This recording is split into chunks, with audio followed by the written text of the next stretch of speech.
Molta offerta, scarsa domanda perché l'offerta sembra non essere più adatta a chi cerca e la decrescita demografica in Italia non agevola certo il reperimento del personale. Il lavoro cambia, deve cambiare il modo di gestirlo. Il patto metropolitano, siglato da Confindustria Veneto S e le associazioni sindacali CGIL, CISL e UIL di Venezia, Padova, Treviso e Rovigo, vuole affrontare questo cambiamento. Noi non vogliamo rendere obbligatoria la contrattazione di secondo livello, noi vogliamo dare delle linee guida che corrispondono a quelle che sono le esigenze del territorio, dei lavoratori e dell'industria. Su queste linee guida ogni singola azienda può lavorare e portare avanti i propri progetti, perché ogni azienda in ogni territorio, torna a dire, ha la sua peculiarità. Quali sono queste linee guida di massima?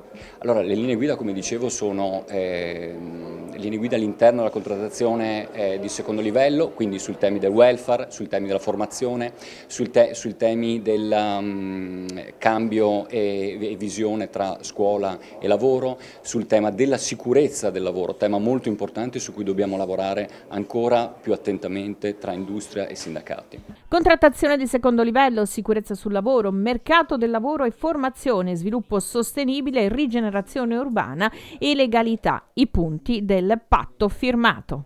Se siamo arrivati ad un patto, voglio dire, chiaramente mettendo insieme 4 territori, vuol dire che ci si è messi d'impegno, come dicevo prima, proprio per entrare dentro queste complessità che poi, al di là delle differenziazioni territoriali, hanno molti tratti in comune, insomma. Dentro la contrattazione di secondo livello bisogna immaginare che le quote contrattate possano essere defiscalizzate, non solo attraverso lo strumento del welfare oggi già presente con un tetto, ma dentro uno strumento molto più integrato e che consenta a tutte le aziende, comprese le piccole e medie aziende di cui il nostro territorio è pieno, di poter vedere appunto su questo strumento una grande opportunità. A livello territoriale cosa diciamo? E lo diciamo in questo patto: allarghiamo la contrattazione di secondo livello, ancora poco spinta, poco utilizzata dalle aziende. Allarghiamola e miglioriamola, cerchiamo di portare un po' più salario, cerchiamo di spingere insieme, siamo due portatori di interessi, Confindustria